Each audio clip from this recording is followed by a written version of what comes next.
Happy birthday to you. Happy birthday to you. Happy birthday, dear Pastor. Happy birthday to you.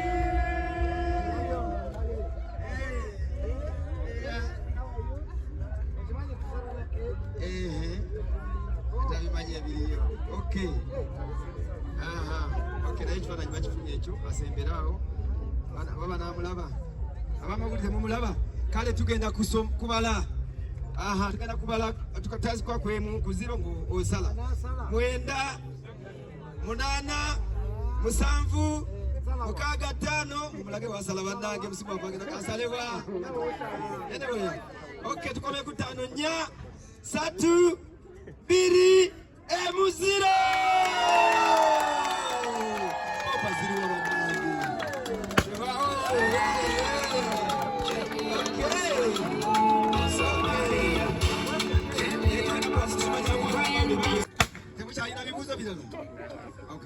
Cayeira de criar cabelo popular.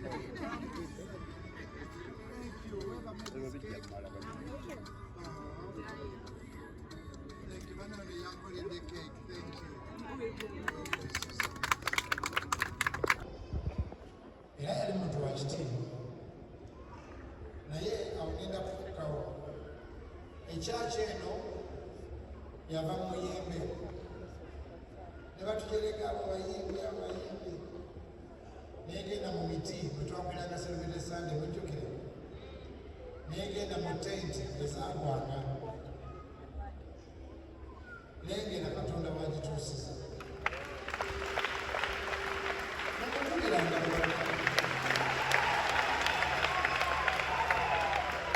abantu abamu bayita abakadde bamulekwa bannamwandu okwagala okweraga nti balina emitima emiki naye nze sibayita olwekyo mbayita kubanga kyendi ne mwana ali wano nga Katonda yekka taba kunzibulula mu kibi ekiwanvu sandibaddewo era nasaba abantu nti ne ku mbaga yange kuba ndishuwa kamera zijja kubaawo ki nyingi mukama munsabire empase bannaye gisusse ameka mulina mugambo mukama yamba pasita waffe awase amina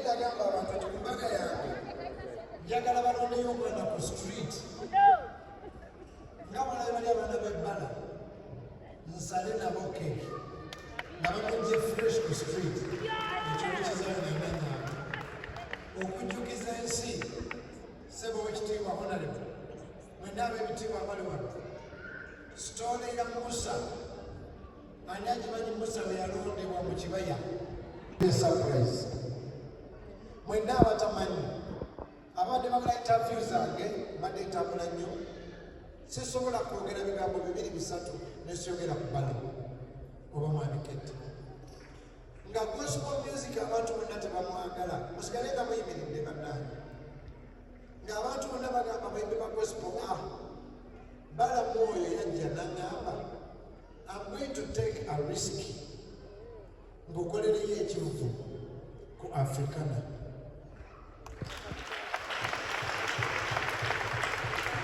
ate ye mwami Ketti ye yajja n'atekinga risk nga ndi mu ddoomu contract yange yasooka nali mu S5 mu dormitory mwami bala mwono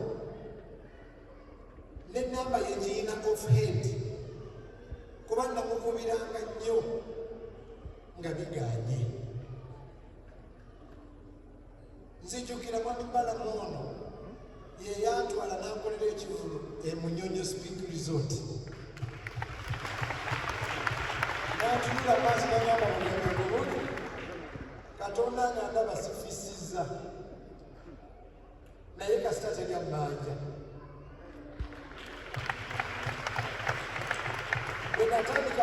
flights nga Balamu bwe bikubiramu.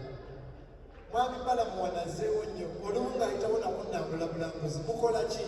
N'alaba ku worship night n'agenda. Bwe yafuuka honorable minister nze yasinga okusanyuka kuba nange nafunayo gwe bayita gamba no singa babeera wantabuti. Nsaba ffenna tugatte engalo. Twayagala nnyo omukyaza si ku lunaku bwe luti naye Katonda bw'ageze. Ekkanisa yo yeno evudde muti mu muyembe. Nkwebaza nnyo Mwami Balamu okumbeererawo.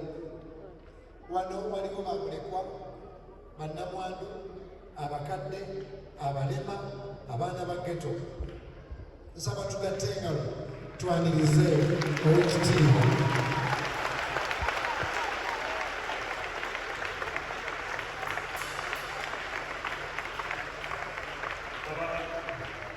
Abakristaayo, abalokole, abasiraamu, tubagambye wano leero mwena ffenna bwe tuli.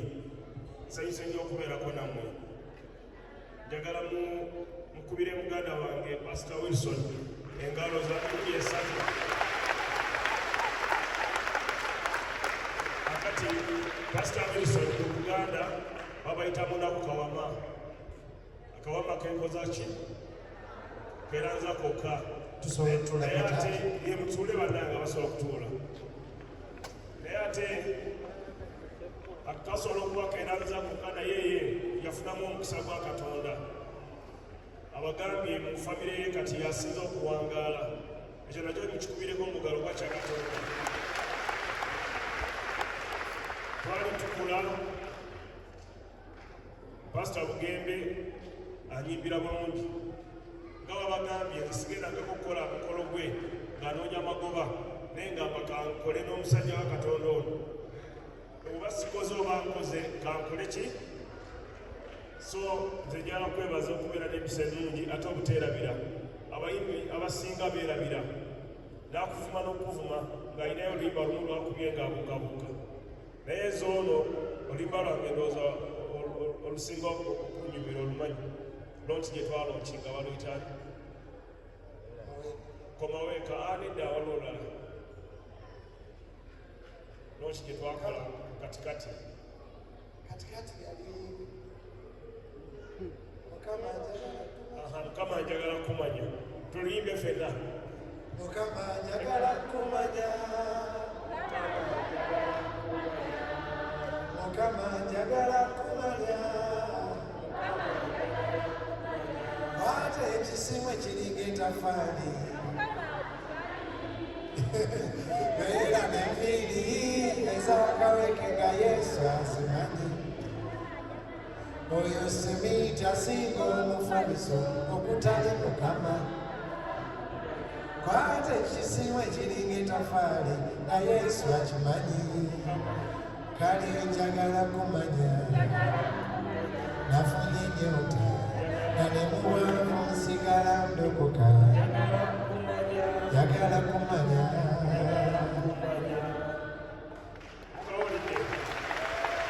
So nze gye tuli byonna tuli kwa Katonda. Oyo gwe twagala okumanya amanyi buli muntu kumwe abali wano. Naye ng'ate abamu kumwe temumumanyi. So nze Pastor, I'm not who I am without God.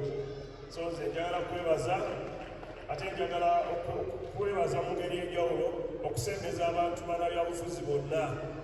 Oba wa NUPU, oba wa People Power, oba wa FDC, bonna n'obasembeza bw'oli. Singa bannayuganda ffenna tubeeranga ono Pastor Bugembe, singa Uganda etereera. Ate mu ngeri ey'enjawulo ayinza okuba takibagambanga. Ayagala nnyo President Museveni. Amwagala olw'okwagala n'okuwagira. Olw'okwagala n'okukola ki? Ate ayagala nnyo first family ya President. Omuli Muhoozi, omuli Pastor Patience, omuli Sister Natasha, omuli abaana bonna abaagala. Nakugamba nti nalootako nga omuntu agamba gamba General Muhoozi asiibe Nakwana.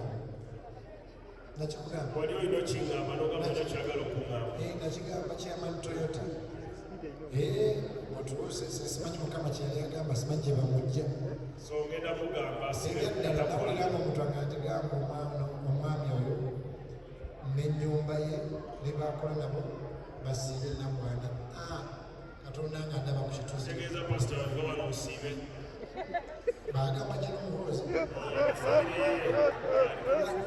nawulira omuntu gagamba mugambe basiibe 40 days naye natuma Chairman Toyota kati naawe akutumye kubanza simanyi gye bamujja naye mugambe totumye obwesitukidde kubanga abo bonabona be balimu kati byaliko asobola okubuuza Pastor Patience Lwabo amulagirira engeri gye basiiba Katonda ye nakiroota ngenda kimugamba. nasanga So abantu ba Uganda mwena abali wano bakuŋŋaanya olwaleero okutogabana ku ssanyu ne Pastor Bugembe nga ajaganya amazaalibwa gwe okuli ne maama waffe muwala w'omulangira Dawudi Okyee mwewale nnyo okujja.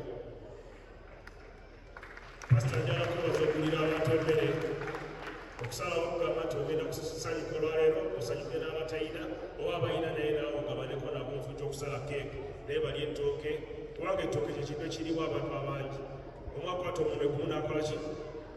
So pastor weebale nnyo. waliwo abatwadde emifaliso ate njagala kwebaza okutandika ekibiina eky'abaana abazaala nga be bazaalamu nga tebategedde abaana abo children bamaatha child naye nga temaatha okubeera ngaoli bebi ate nobeera bebi naye nga bakukwase bukwasi kukubo n'ebirala. So njagala kwebaza wamu n'oli omuvubuka alina abaana 300 ngenda kujja kukyalireko obwo era kunyongo njagala gavumenti ekumanye nti olabirira abaana ba Uganda kuba ndi minisita w'abaana era okumanya abaana abo babeerayo batya era obeerawo otya nabo nja kujja kukyalira. Ssaabasonyiwa abakulu tebabasalawo naye ekibi wafuuka minisita nga ate nkumanyi ndi muganda wo. Tulabirira abaana Mercy Child Care ewa Kisomende ewali Mercy Hospital ewali Wakiso International Schools ewali Mercy Tereza akantu kamusa ewali Mercy Schools naye okufuna layisinsi erabirira bamulekwa si kyangu emabegakawo byali bikalubye naye ne batulonda mu Uganda nga ffe bamukatira nga ffe bamu abasinga olabirira abaana obulungi mu Uganda naye mwami balamu kati okuvaana olwaleero ekitongole ekigaba layisensi z'okulabirira abaana nze mukama waabwe genda kubawa ekiragiro tebakutawaanya n'olunaku olumu olabirira baganda bo kuba singa naawe Katonda teyakulabirira singa toli nga bw'oli kubanga oli mulekwa so boolabira nabo baki so tewali muntu alina kutawaanya abantu era nakigamba abakkiriza basitaafu bange nga tugenze ku watoto essuubi omuntu yagula ettaka eka 6 n'azimbako amaka agalabirira abaana ate najja n'abagamba nti waliwo omwana gwe basudde Masindi twagala kumuleeta nti gwe tukkirizibwa genda Masindi nabagamba ekyo kikome. Omuntu yenna asobola abakkiririza mwono bangi obanga alina abakkiriza be nga bali Arua nga balina omwana gwalina okulabira wa Arua amuleete tuleme kutawaanya abantu kubanga bemala ebusaga nga bakuba ono gwe muyise King Solomon ng'alinga King Solomon ng'abeera n'ebitayibwa nga kubanga bw'ayagala. So pastor kulwa ministry tekijja kuddamu kubeerawo ne kulwa gavumenti ya president badde kwebaza nti ebbaluwa bwe zaatuuka ku ofiisiyo zaayanguwa nnyo tetwaddamu kufuna mutawaana tweyanze ijja kulongokera ddala. So mwena bannange mwe bali kujja mukwano gwange Alison Karuhanga ne mukyala we bakugulidde sukaali ensawo 25 sukaali oyo ava mu Bujiri Sugar naye bagambye tebaliiwo naye ngenda kuba maneja esimu ajja kumuleeta kumupakingira abantu oba we bamulumye olunaku lwonna lwonna bwina naye nga zijja kuba essaawa 25. tweyanze engalo bannange bebalemi bakaluhanga esamiza omusiba nyiniyo babagende kugiri shuga bebamukuba wagira enkulaakulana mu Uganda. So bagambye it's okay, let me man is a man of God, is our brother. Take 25 bucks, announce 25 bucks.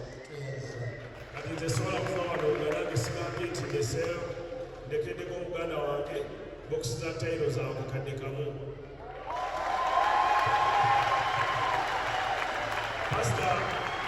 Pastor era bino bagamba nti bwe twali nga tuli wali wansi najja ne mugamba tutandika nnyo okuzimba n'agamba kansooke ngula ettaka. Ne mugamba tuzimbe yali Desemba akalulu akawedde nga tugenda mu kalulu. Ne mugamba tugende wa President Museveni nga tuli ne bapasita abalala balinga 10. Bwe twagenda wa President n'abuuza pasita buli omu n'awandika kyayagala okukola ki okumukwatirako. Nsubira mukama wange yakukwatirako yagamba mulabe okulonda kuwedde genda mujjukiza ekwagwa noonya wenzirayo ndaba kati genda mugamba President abantu abo abazibe kuwulya pasita kugembe kangambe General Loiso amujjukize kubanga baluwa General Loiso yatuguzeeko ttema 10 ku Serena era ziba za President Museveni yaguze nagamba mwandika ebbaluwa ayinza otukwatirako ku kyaki katulinde nate kiwedde pasita ekyo kiwedde kiwedde pasita bano otuuse tulina okukwatirako ga gavumenti era President agenda kukwatirako neyamakula President yerabira negenda mujjukiza nepa ebbaluwa ngikwase General Loiso tulabe nti tumujjukiza nti yali asuubiza yamutuuseeko yagamba kiro ku makya so agirina nene kiwedde mukikubire mu ngalo kisoboka era kijja kubeerawo badegera bagamba mugambe Museveni ajja kuwangula olwaleero sigenda olwaleero sijja kwogera byaki naye nja kubasaba nti akalulu kasembe ndi mulonde Museveni kale kwebalinye mukama wakkulu ekisooka okujjako wano tukwebaliza Katonda kyakiro yeeno waliwo ng'ozizaamu amaanyi kasabe tuyimukeko tusabire Honorable Parliament aze mu nnyumba ya Katonda singa lyabadde essaba teyandize katugole emikono. Ayi Mukama twetoowaza wansi w'omukono gwo nnyumba yo aze ku luno olunaku ewali bamulekwa bannamwandu n'abakadde okuyimirirako naffe. Webale nnyo olw'abantu ab'enjawulo abayimiridde naffe leero okulaba nti abaana ba ghetto bamulekwa bannamwandu bafuna ekyokulya. Kati nno nkusabira omukisa ofiisi gye bakuteekamu Katonda akuwa amagezi kabakasomi. Tweyanziza nnyo sukaali gwe mutusuubiza ne miliyoni gye mutusuubiza okuyambako. Nsabye Bayibuli egamba nti awa omwavu awola Katonda. Katonda ayongere okukuuma okukolera ebirungi n'ennyumba yo n'ofiisi gy'olimu ayongere okuwa amagezi mangi okuyamba abavubuka n'abaana. Erinnya ly'ettulu litenderezebwe kubanga tukisabidde wano ku kituuti kya Katonda era Mukama nga tugenda mu kulonda. Nze nasabye ngeri gy'oli nti oli mu gavumenti, nasabye Katonda yennyini yabalonda okuviira ddala ku LC1 paka waggulu mu ofiisi ez'owaggulu. Ye kennyini yeeroboze bw'alaba abali mu gavumenti, bw'alaba abali mu opposition ng'emitima gyabwe ddala ddala gye gisaanidde, Katonda yennyini yabalonda ne Uganda nga tuyingira mu shift empya. Ayi Mukama, waliyo abamu nga tebasaanidde nga balogologo bali eyo tebayamba balina emitima emikyafu. Ayi Mukama, nkozesa Balamu as a point of contact kubanga ali mu office of authority. Nensaba nti as we go into the election, may peace hover over this country and may there be no deaths. Waliwo okubeerawo okwetta n'abantu okufiira mu kulonda, wabeerewo emirembe mingi. Era Mukama tusabye gwe weeroboze mu njuyi zonna olonda abakulembeze. Tugenda oyingira mu mwaka oguli ogw'okulonda nga mu buli ofiisi Katonda ataddeyo abantu be, oba bali mu ruling party, oba bali mu opposition, oba bali independent. Naye Mukama akebera omutima y'abateeka abakulembeze in the new move of this nation. We lay our future in the Lord's hands. In Jesus' name, amen.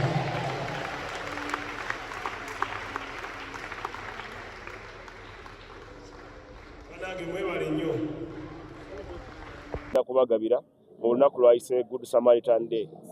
Ndabyewo n'emifaliso n'engoye n'ebintu ebirala. So nsaba Katonda amuwe omukisa, nsaba Katonda shows zonna zitambule bulungi, afune abantu, abeere n'abantu ate afune ne ssente.